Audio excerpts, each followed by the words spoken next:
With rising defense budgets and increasing geopolitical tensions, the armored vehicle market has never been more relevant. In fact, this niche market has been valued at over $22 billion and it's only increasing. That's why we reached out to Philip Daskal, president of Miami Armored, to learn more about their impressive lineup of armored vehicles. We also had the chance to discuss a unique business opportunity that you won't want to miss. Can you tell us about your thoughts about, starting your own business in secured armored transport? I'm for it. Okay. I'm for it. It's literally probably about 30% of our market share are for the concierge services, the EP, executive protection lines.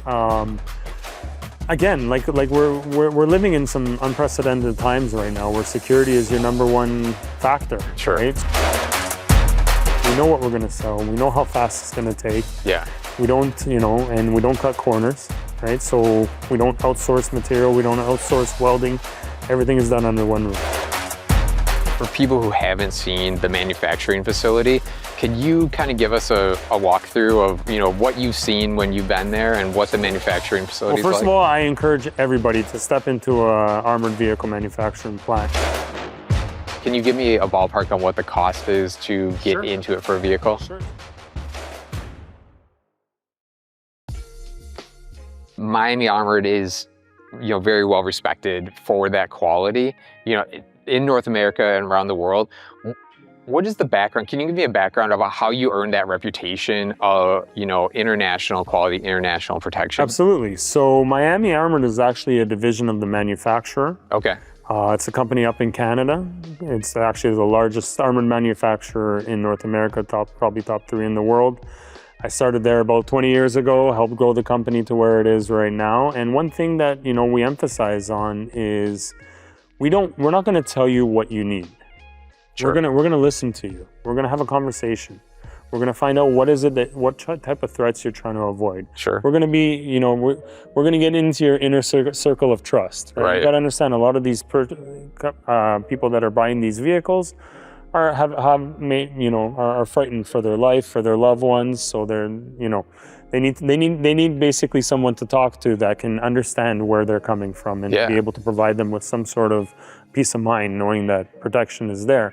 So a lot of it is relationship building. A lot of it is, I'm not going to tell you what you need. You're going to tell me what you're trying to avoid, and I'm going to build the vehicle based on what your requirement is. Sure. Just like as you see these Escalades or our special purpose vehicles, the one that we're building for the US may not be the one that we're building for West Africa or the Middle East. A lot of climate, a lot of differences on the terrain. So we'll build a vehicle that's particular for yours. So did you get involved very early on in the company? When was the original founding, and when did you come on board? Sure. So the company itself was founded in the mid-90s. Okay. It started off as a cash and transit company, similar to your companies like Brinks or Loomis, right? We're an armed courier service. And then, we started having clients, through the years, started asking us, do you guys also sell armored vehicles? Sure. So we found manufacturers that that built armored vehicles. And we said, why are we going to put our reputation behind someone else's product? Yeah. We're all engineers. We know what to do. And it just started, we started probably building armored vehicles consistently, I would say 2004, 2005 time. Sure. And just grew it to where we are right now. Interesting. So your success with the company, you said you've been with them for 20 years and then moved over down here. Personally, what would you attribute your own success to? We talked a little bit about the company. You know what, I'm interested in sales. I love sales. I love the fact that I'm able to talk to people all around the world. I'm able to travel. I've been to over 43 different countries in my time being here. And I'm not sitting behind a desk just calling like a telemarketer, right? We're setting up meetings, and that's something that I've been, I enjoy doing. Probably I'm more of a people person, I guess you can say, and I kind of know this industry like the back of my hand after so much time. Yeah. So a lot of it has to do with just getting and meeting new people, and let's use the example of the pandemic. The pandemic was a crazy reset for everybody. Everyone was nuts. So we had to kind of mold into the new way of life as well, right? So we have to adapt to that and been pretty successful with doing that. Well, we saw on your website that you've worked with over 40 governments around the world and that you've protected over 100 people with Miami Armored Vehicles. You protected their lives. Is that true? I mean, absolutely. It's actually more than 100 people. Okay.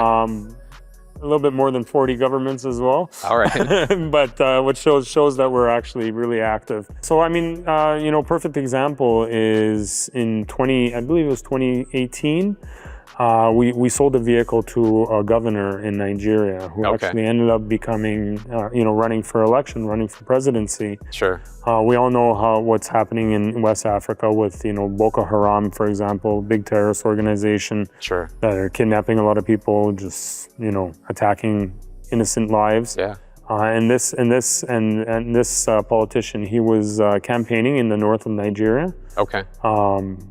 With his convoy, got attacked. There was a suicide bombing on some of his trucks, and they just started spraying his vehicle. It was obviously targeted. They knew everything, and literally, you know, 6 months down the road, he became the president. Wow. So that's one of our achievements. Again, it's all about, you know, what the requirement is, and the fact that we know what we're doing. We have a team of close to 200. You know, employees from all around the world that are looking for, you know, move to North America for peace of mind and a little bit more safety. A lot of them are coming from these war-torn countries. Interesting. And if we can get them to build, you know, to build what they're good at doing, and a lot of them are, you know, engineers. Some of them have PhDs, but when they immigrate to North America, you know, they can't use that same type of certification. Sure. So we appreciate that. We appreciate the guys that were building the aircrafts and the army, the military vehicles, and we'll give them a job and pay them very well for what they do. And again, comes with quality. Sure. Well, you told us about, you know, government officials, heads of state, things like that. What does the rest of the client base look like for Miami Armored? Like, who else is buying armored vehicles right now? Very, very good question. Let's talk pre-pandemic. Okay.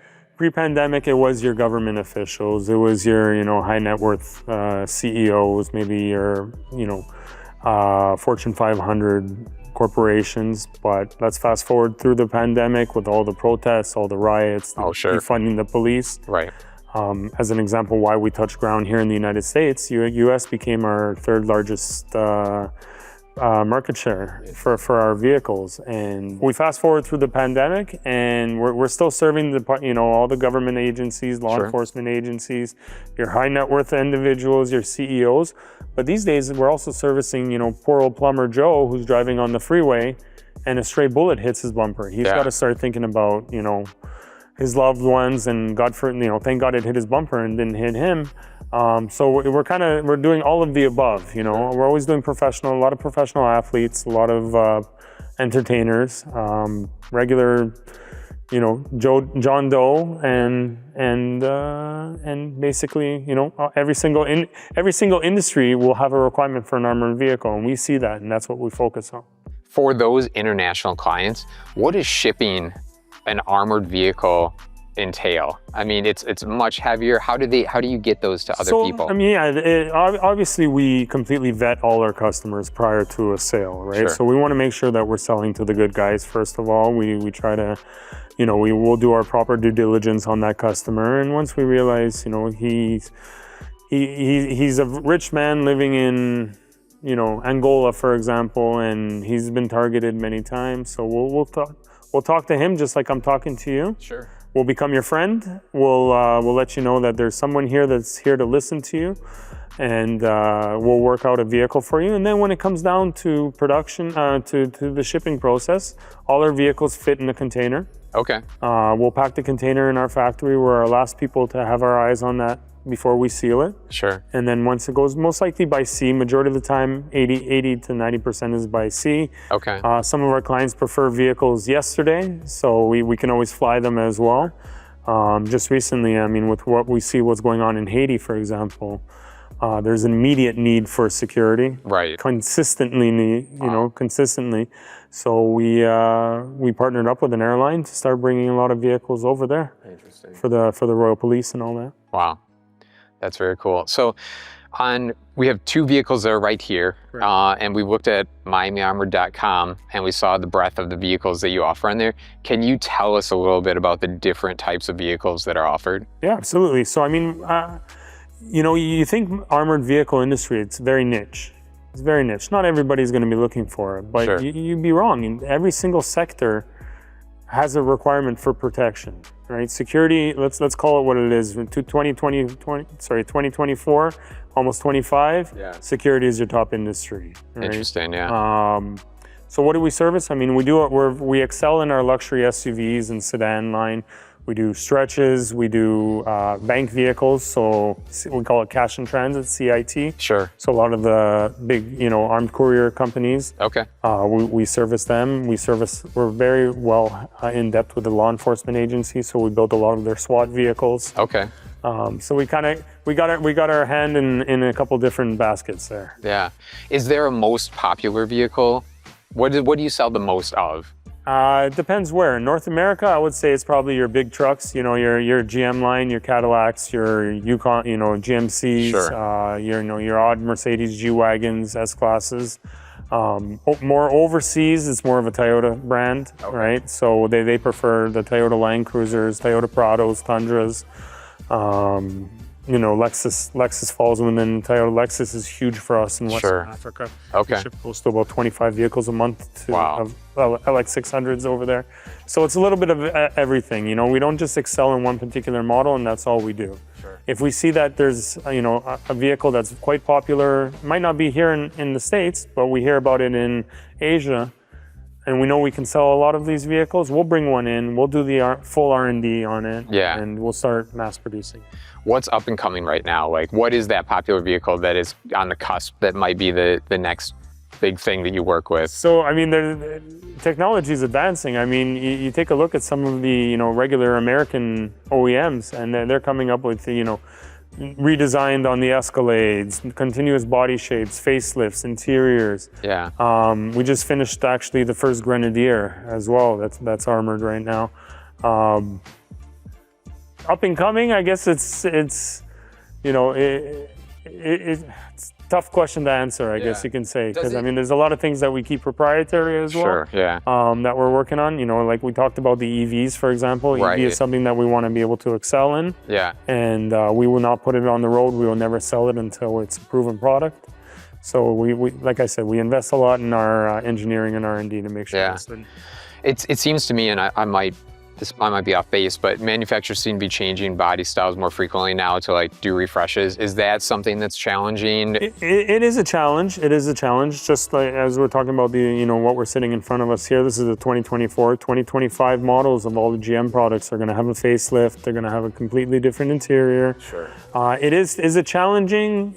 Yes. But it's something that we can triumph over, absolutely. Yeah. As long as we do everything right. Sure. So, you know, let's say a new body shape or a new model will come into our production floor.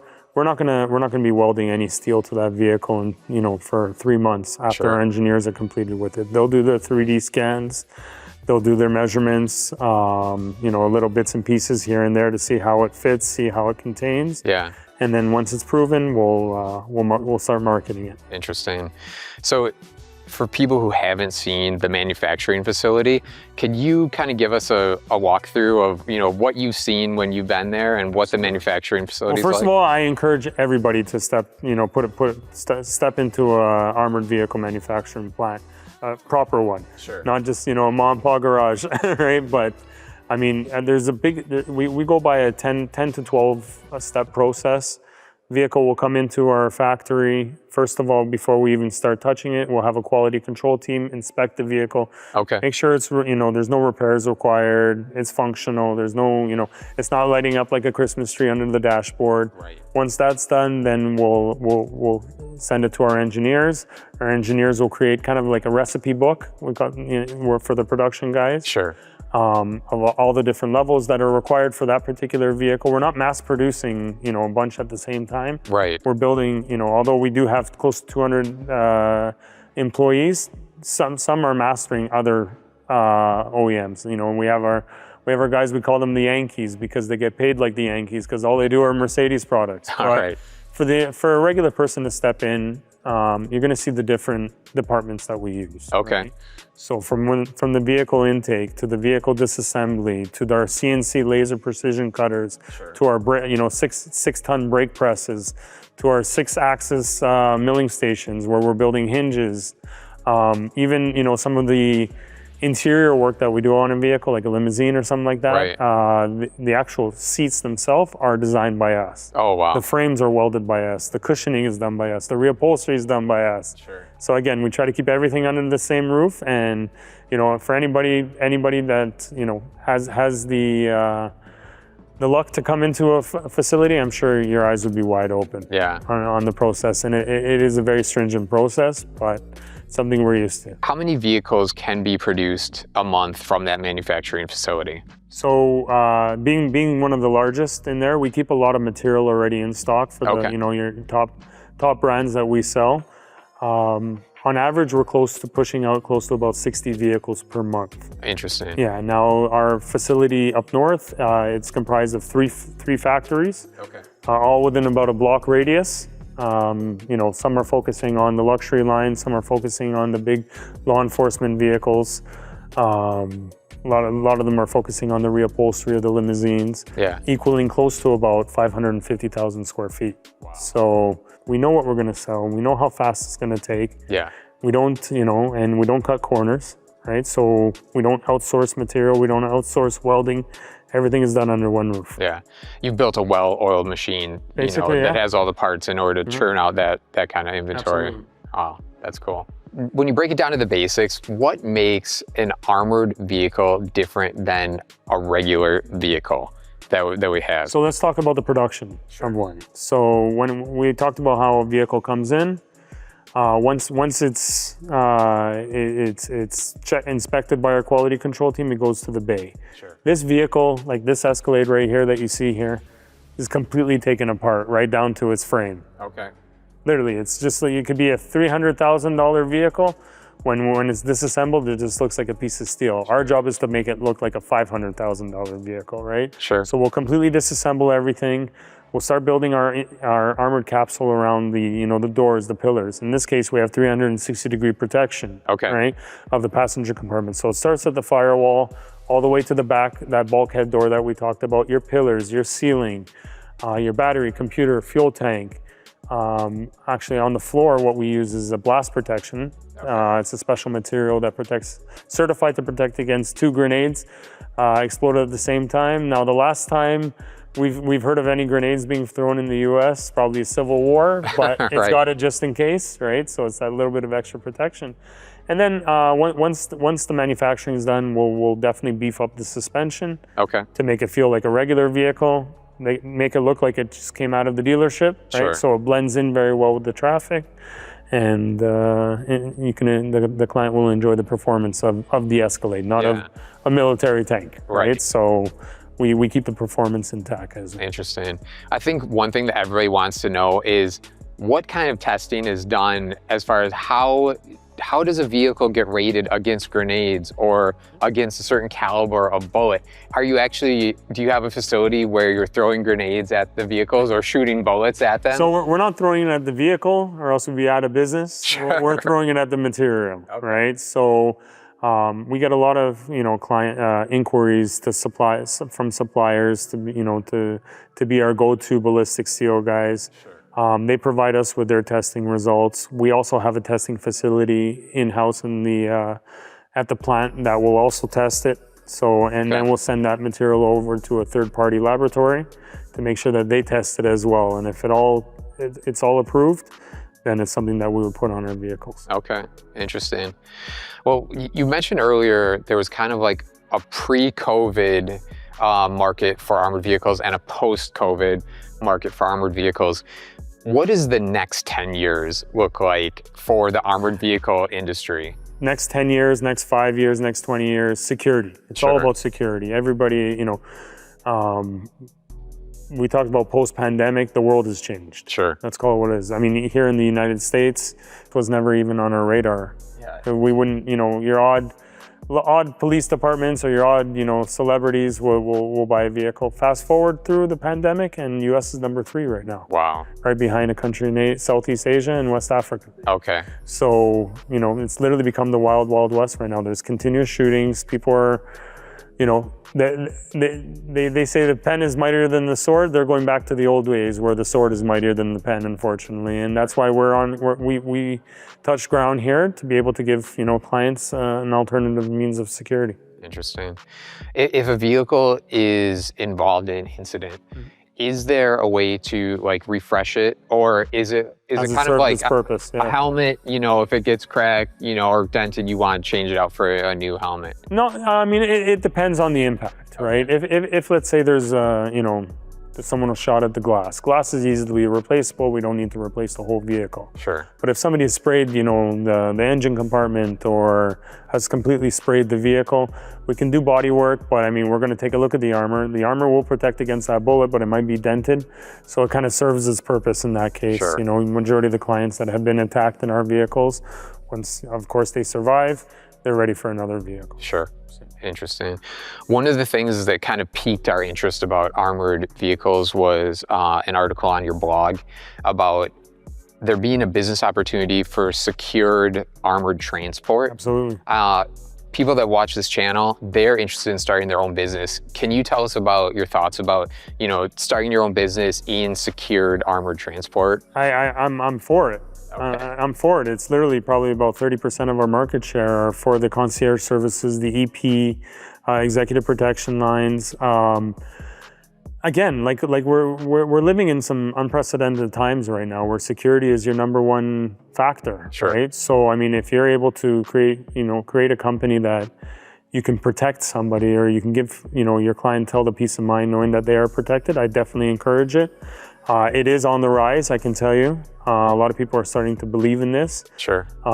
Here, and part of the reason why we're here as well as a U.S. channel is to start feeding these, companies with the proper material and proper experience with these vehicles. For the EPs, what executive? Executive protection. Executive protection. Yeah. Thank you. For companies that are starting like that, would you see someone starting with just like one vehicle, and would they offer a broad range of different levels of protection? Tell us again about the different types of vehicles and how much protection they have, and would you build a company around a certain level of protection? Well, I mean, our size, we're able to adapt to different levels, obviously, sure. Right? We follow the European standards that we talked about, as well as the National Institute of Justice. Yeah. The industry standard all around the world, and now in the United States, is that level B6. So when, an entrepreneur is calling me and telling me that he wants to start an executive protection company, I would definitely encourage sticking with the B6, because, that's the majority of the people that are educated in the industry. Are aware that what that protects against. Sure. And start with one particular vehicle. I mean, if you're doing executive protection, you're using the black tie, black car. Sure, effect, that makes right? sense. So you're gonna have your Yukon Denalis, your Chevy Suburbans, your Cadillac Escalades, Tahoes. I definitely encourage doing that. Start working with that. Start building your name. Marketing is number one, of course, right?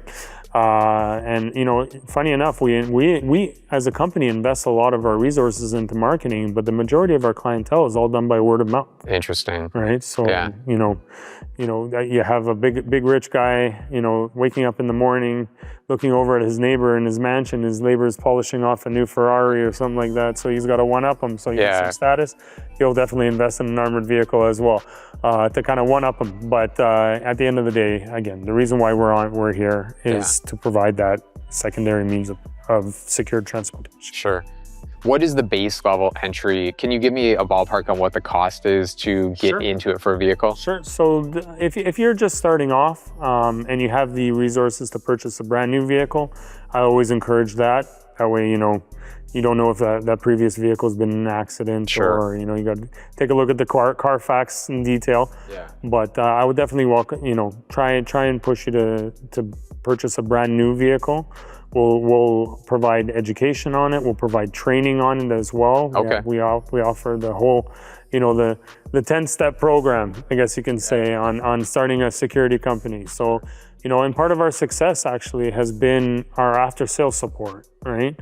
Just like I tell our sales guys over here, if you want to sell cars, go work in, beautiful Mercedes dealership. Here we're building relationships. Sure.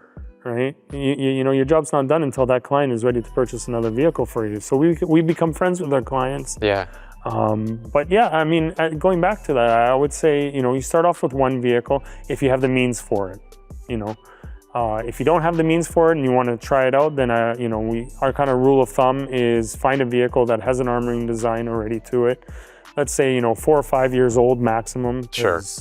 And let's say under 45,000 miles, then what we'll do is we'll go send a truck to come pick it up, take it to the factory, armor it as per your requirement, send it right back down, and you have a little bit of a cheaper concept that way. Interesting. With the full quality of the armor. Yeah. Right. So it all depends on that actual, entrepreneur and what his means are. Interesting. Is there a certain type of person that you've worked with that you see getting into the EP business? Is it like former military or former police or things like that? Can you typecast someone that, kind of wants to get into that? Well, I'm not going to name names, obviously, Sure. right? But yeah, I mean, in majority of the, veterans, they come back from, their time in duty and they kind of got to hit a restart. So what are they good at? They're good at, tactical efforts. Sure. Something like that, they'll start a company. Police officers that are retired or into consulting, they'll start a company. Mm-hmm. But I mean, you have to be able to understand have some sort of an experience in security. Sure. To do it. John Doe out of the Bronx can't just go and start a company. He's got to build his name. He's got to have a reputation behind him and a lot of clients in order to be successful. Interesting. So, if you had to pick one of your vehicles that's your favorite in the entire line of Miami armored vehicles, what would you say your favorite vehicle is? Funny enough, I love it. It sounds very simple, but it's our GMC Yukon Denali XLs. Okay. This to me is a very low profile vehicle. The way we've been building it feels just like a regular vehicle. You don't have that feeling of a tank. Okay. You know what I mean? It's built properly, and at the end of the day, my wife drives one. It's a soccer mom's car, right? So it's definitely going to blend into the traffic. Yeah. I enjoy that. I enjoy a lot of the larger vehicles. But if you were to ask me, what armored vehicle would I like to be driven in? That's a different concept. Okay. It'd probably be one of our Maybachs, S680 Maybachs. Okay. Yeah. Interesting. Is this the GMC back here, the Denali? That is. Okay. Yeah. Nice. We'll take a look at that. Yeah, no, absolutely. And I mean, it's a twin to the Escalade. It's got that 6.2 liter engine, the V8. It's literally a twin, just has a GMC logo in front. Yeah. Speaking of experts, is there anyone that's on staff that is kind of analyzing the geopolitical situation? So you're like, man, there's kind of a hot spot popping up here. Definitely. We may need to, move into that market. So the armored vehicle division is comprised of other divisions as well. Okay. One that we've launched recently here in the United States as well has been defense and aerospace. Okay. Right. So we have a team of ex-military engineers that are traveling around the world, that are talking to government agencies, finding out what their requirements are, what their concerns are, and bringing it home and developing the business, developing the brand to be able to push our products out there. So building those relationships. Yeah, exactly. It's not just someone goes on Google and finds armored vehicle and decides to call Miami Armored. We have a basis behind it. We have the background behind it. We know exactly what you're looking for within 2 minutes of having that conversation.